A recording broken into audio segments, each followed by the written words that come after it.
for tuning into Zim News Beat TV.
Hapa ndio kuyangana Robert. Tategura. Ubana ndio kuyangana. Kana mapezo kama tarehe mtuze. Ndio Sekuru.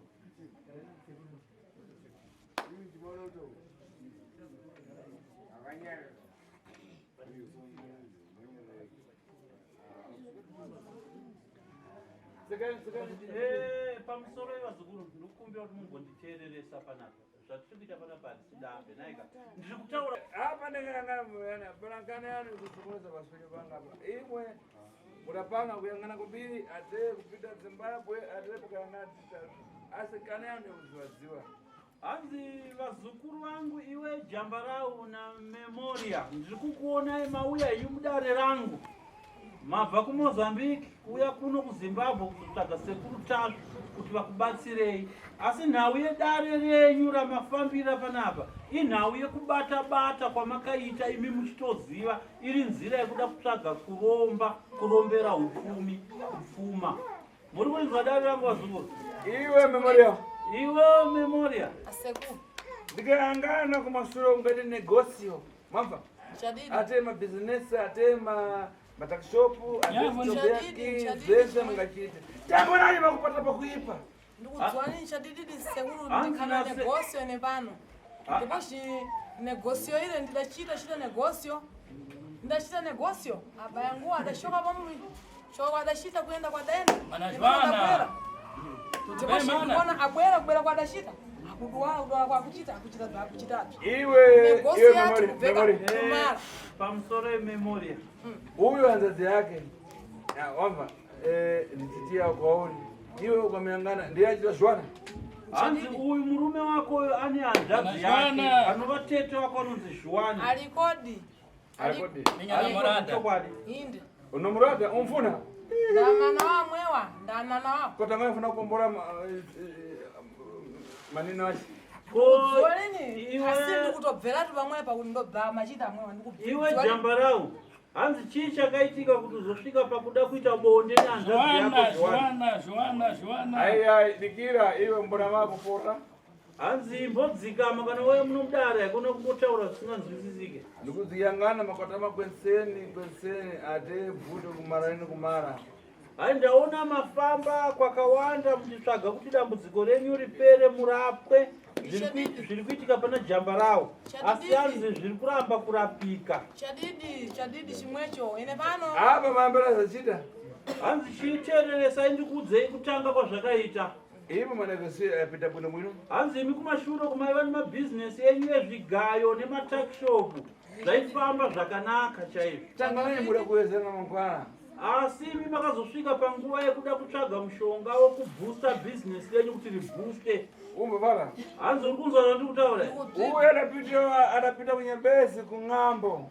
hanzi uyu akaenda kumhiri kwaZambezi kun'anga inonzi munondiitei nyambezi adapita uyu anaitiwa kuti munonditei adapasa mangwana kuti iwe ndifuna kuti upite kamtsotso kakumalizira kakunya kale kakumalizira kakuti tso ukatenga na mambala ate ukashoka kumururi kamtsotso kale uzafungaza mtimu mururi wafungaza mururi uzakuona na Sofiare na Zwana chela iwe hanzi nasekuru dzikama hanzi murume wako akaenda kun'anga inonzi munondiite yekumhiri kwaZambezi akanotsvaka mushonga wekuti bhizinesi rake risimukire akapiwa kamushonga kamuti akazi iwe uchienda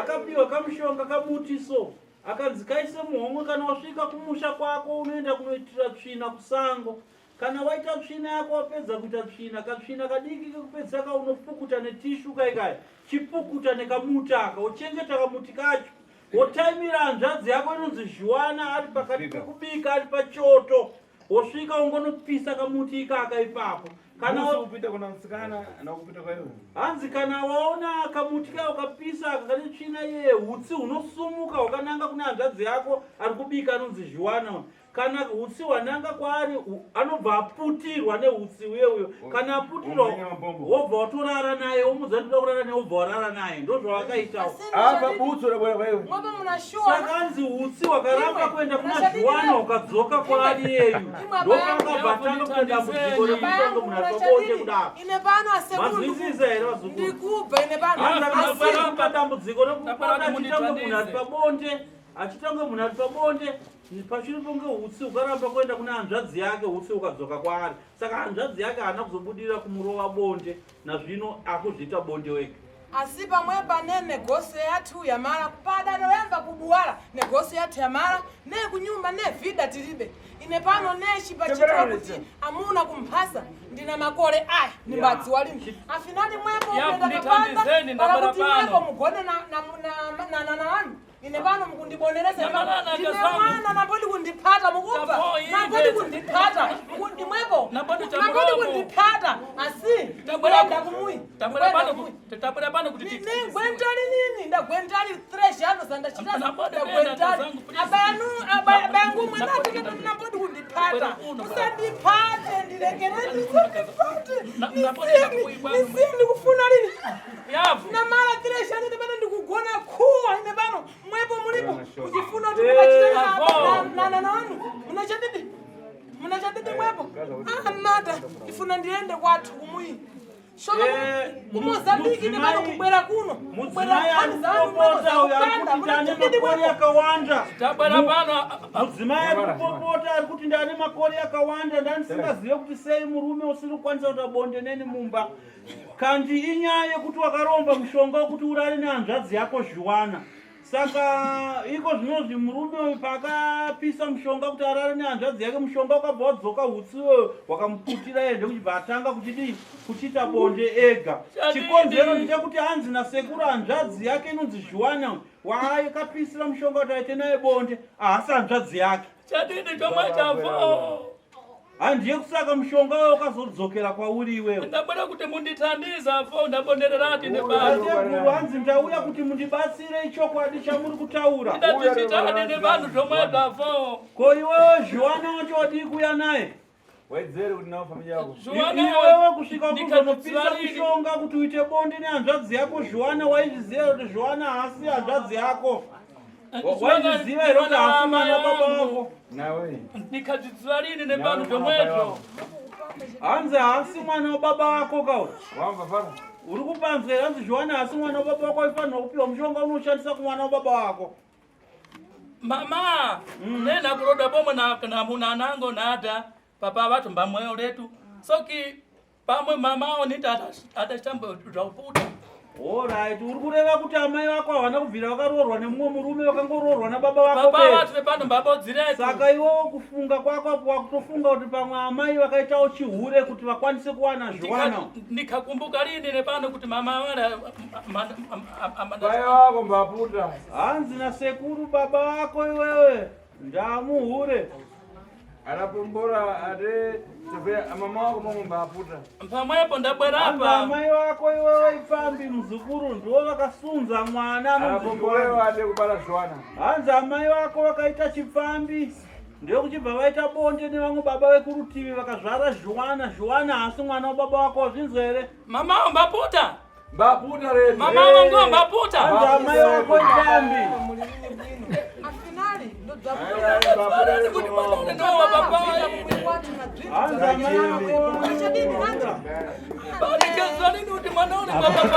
akuchema zamai vako iyani zvake alilini bwino awa alilini bwino ndachimunapa ndilibire ndachimunatu ndilibe ndine mwamuna basi wangu wa murume webhurugwa chete hauna chauinacho pahurume here muzukuru ndozvauri kureva zvachimuna zvetamara ko zvatiri kuona uchita zvebonde zvauri kuzvita wezvekuona zvivanaye pamkwano mungapandire lini mwana wanu nienda yanganani munawo wamala ine pano ninkhalira ndikhali mwana ng'ono hanzi nemukadzi wako hausisimira ninkhala lini namwepo hanzi wakapandira kabudu hanzi nemukadzi wako iwe mbonyarira uzere hanzi nemukadzi wako iwewe wakarombera zvinhu zvako zvemutrauzumu saka mutrauzi mako mamusisina chinhu saka mukadzi ari kuti ndogarireiko saka kuita hanzi watova mwana mudiki chaiye saka chii chiri kupa kuti utambirire kunge munhu ari kuita mukadzi akona zviwana pesene pandimbafamba nimbachanenga ndikugona naye zvivanayo pese paunofamba unoita ngokurarana neakazvakwa nimbabhadaliri pomwe dikira iwe dikira mbola mako hanzi nasekuru mbomira wakadaro ibva usati nyepera iwe memory kwese wamukota munyabezi nawo kupata zviwana David adaroza hanzi kwese kwamuri kufamba kun'anga hamusi kubata kuti zviwana ndiye muroyeri akaroyawo tikauziwa kuti ndi mano aamwewa ndova tikauziwa esazara kuti iwe pablo zoti zviwana David mudapanga matana koni Saka pamakaudzwa nezvazviwana kuti zviwana muroi imi makarongei makatora matano apo. Ife pano kwanisana kuti kabvarini kuti nizviwana tikapata mano wawo. Lero ndo bandikubvaba kuti nizviwana asi papa ndikutenda Sekuru. Amwewa ndikuona ningati kutsogolo amwewa munzandira chipona. Na thangwe chanyi amwewa ne nyumba amandithawa amwewa. Lero ndikushamisika ndikutokhala nawo so amandithawa nimbakhala lini nawo. Asi ndikutenda Sekuru munzala apa amwewa chipona. Ndikuona so amwewa munzala amandithawa. Handi chitarisa uno murume wako angofamba achikwendera kunga pabonde nemukati. Akaze nepano kukwendera ine pano ndikusadza kuchita nepano. Asa ndikudziwa nini? Akufamba achichita mwana wangu.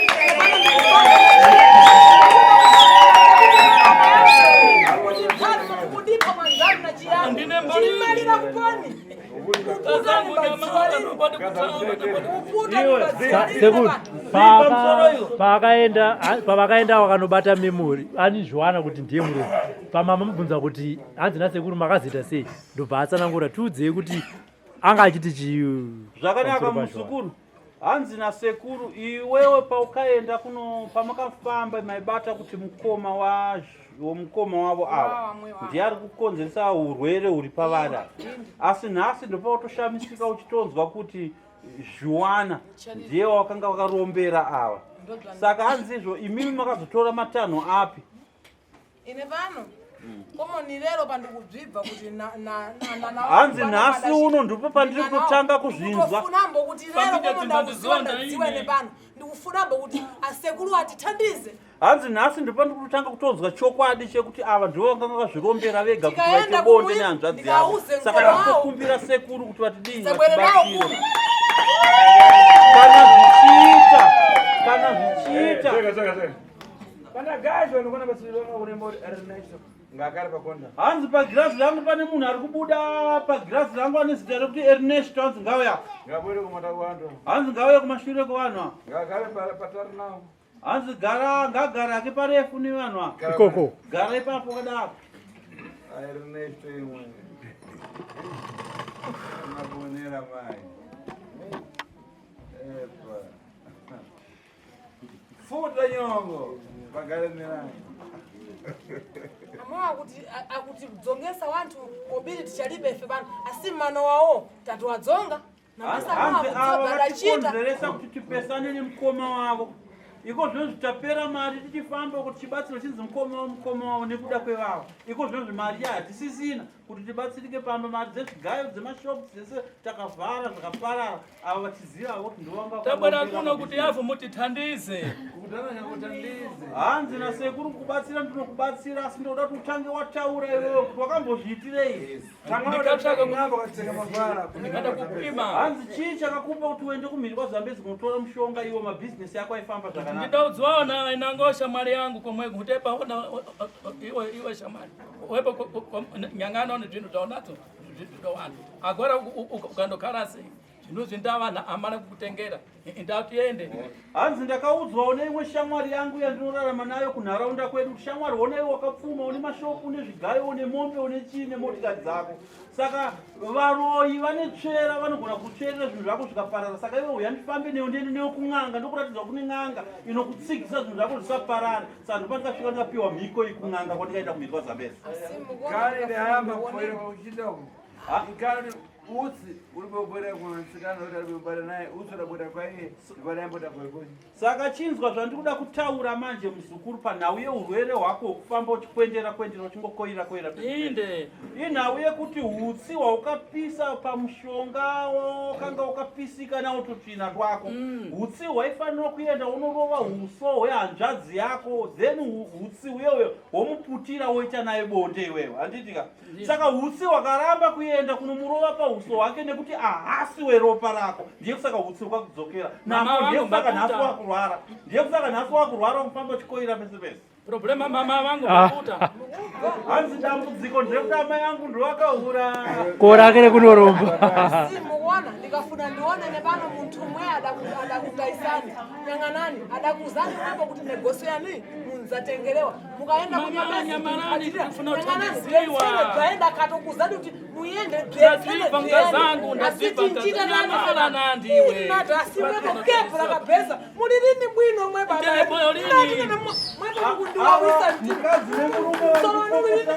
kuda kurovana mukadzi ari kuti murume wangu ukaipa chaizvo ungabate mishonga yakadaro dai ukaona kuti mishonga ndewokuti uite bonde nehanzvadzi yako dai ukasiya kamushonga unenge unoda kuti panhamo murume ari kuti ayo mukadzi wangu nyarara kana tingobatsiro zvipere kani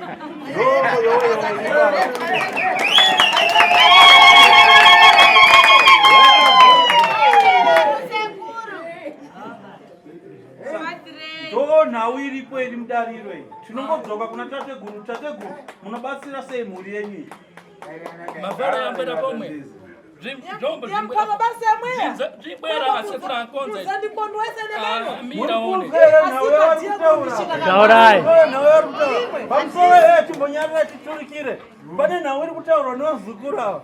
Murume ari kuudza mukadzi wake kuti mukadzi wangu chirega kundigumbukira pano patateguru tasvo tinogadzirwa zvombo zvakubhurugwa zvinodzoka.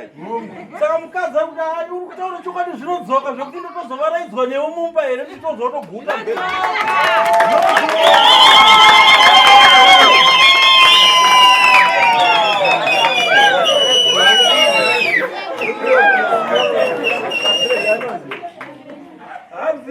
Hanzi nemudzimai uyu naye murume wangu chokwadi uchatozovakawo bonde neni here nditozoonakirwa newe iko zvotani 3 years pasina kana chauri kundiita uchaki saka ari kunyaradza mukadzi wake ka amuti mudzimai wangu nyarara zvako ndikagadzirwa zvombo zvikadzoka izvikaizvi ndikavharirana newe mumba nhasi togona kuita 3 days tikavharirana mumba ndichikukwadza choita bedroom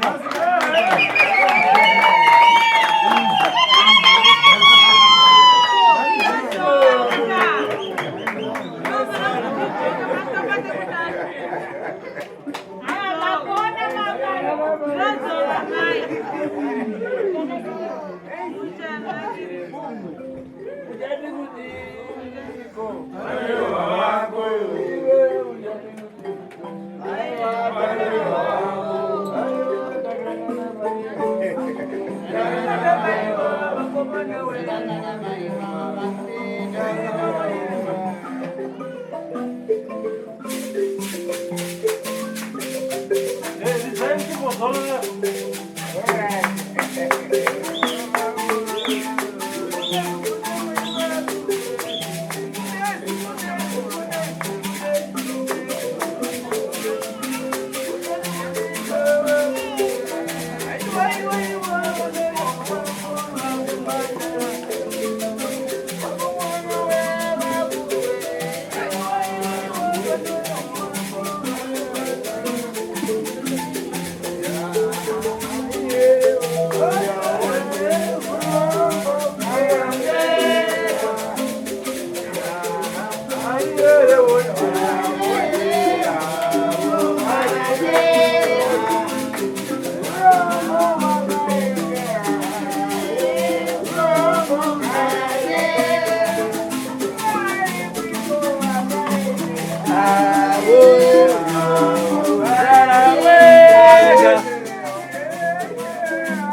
dai ndode bundo chikaranga ndoita ndotsutu ndoita ndo omara desha zvakanaka. Ndinotenda vazukuru, ndinokumbira kuti mumwe nemumwe azarure nzeve agere paari ipapo.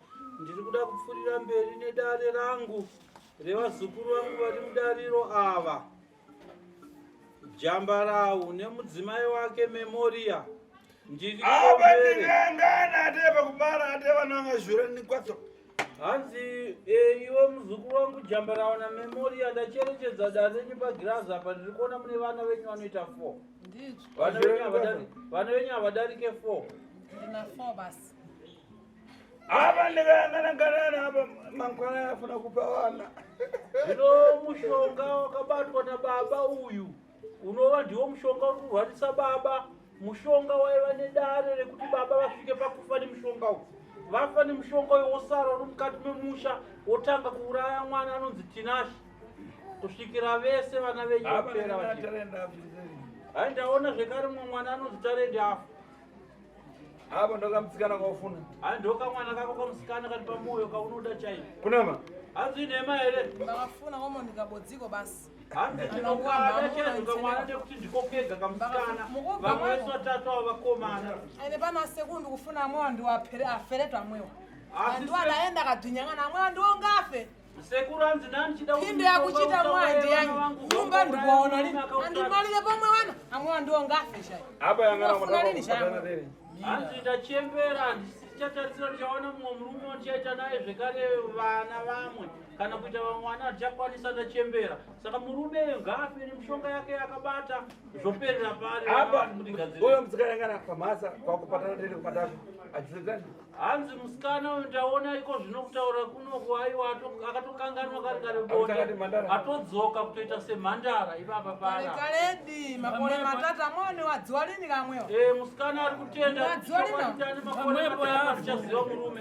Hanzi murume wangu hapana zvaanondiita pa 3 years chete. Gumbeze kungofuga tese zvedu sevasikana. Yangana yo Jambarau. Apa matako mopera kumaona basi. Iwo Jambarau wazonongopera kungochiya mukadzi wako magaro hapana chaunogona kumuita. Nimbaona zvanaye basi nimbaona ine Nevano zvaikukuza nevano ndishira maruku mwepo ndishira maruku kutenga natangwe mwepo mulilini bwino ndizona kolini. Hanzi nasekuru zviri kukonzereswa nemishonga yako yaukabata muzukuru. Mukupa Apa kupata mkazi amba vitu kuzanyirirani. Hanzi kopauri apo uri kubata mukadzi uchimbabhadzira kwomukadzi akazonzwa shungu yekuda murume. Iwewe hauna urume wacho. akundipa mwana shungu alini bwino amwewa akundipa pano ndikubva lini bwino lero andifendera siku zese ndimbakhala lini tereva namatitawa asipa mwepa ndikubva lini bwino zvenisapate kundipasa shungu nevanikukufunani mwepo dzamukabudura mulime Memoria daira Sekuru ndikubva Apa kumba top. ndikubveratu pano ndachita kukwaniwa mesmo. Hanzi nasekuru nene panombo ndakwanambo mo Ana nembo ndakwanambo pomwe. Akwana ruboni. akwanao ndeupi kuti ndikutobva mwe wambo penati ndikukwanambo asine pana kutishira lina mwewa pandapita ambapata maina zhandubva tupirino rikubwera bwino hanzi kungopinda kwanaita pagedhi apo ndakunzwa munhu akasimba ndakutonzwawo ine pano ndaonambo kasine pani mbakhala lini nawe wamwewa mukadzi wacho hanzi ndikutozviona ndibakhala namba ndithawa mwewa asindikona sogoaona mwewa chimbonyararai vazukuru Tumpaseni nyumba. hanzi tikupei bedroom ero mpito bedroom zvingachitikedi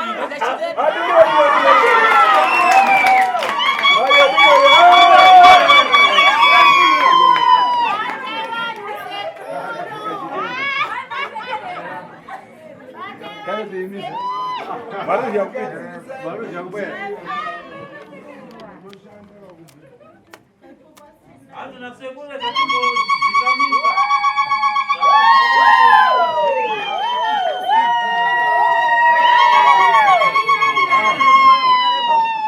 Ayo digire. iwe hanzi nasekuru dzikama iwe Uona hapo.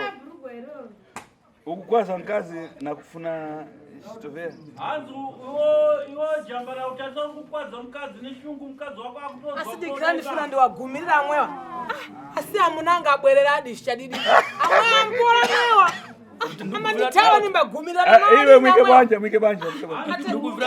Ndedi baba yangu di. Baba yangu dine.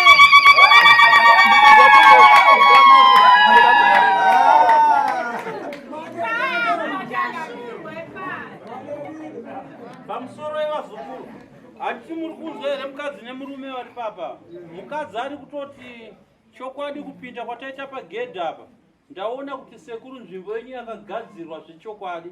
Kupinda kwatangoita pagedhi ndatoona deliverance yedambudziko remurume wangu kuti riri kutoratidza kuti riri kutopera paupenyu hwese hwatinorarama nekugara kumba kumurume kana kundiguma Iwe dikira iwe. neni ahatombo. Saka hanzi papa ari kutondiguma guma atondibhabhadzira kuti akunzwa shungu yekuda murume saka ndakonzwa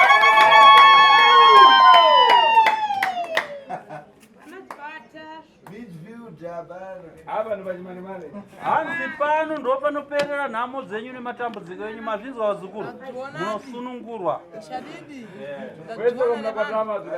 Hanzi kwese kwamakambofamba kare kuye kwakasiyana nepano ndo panoperera nhamo dzenyu dzose. Ndaonadi. Apa kana zamari za kondo.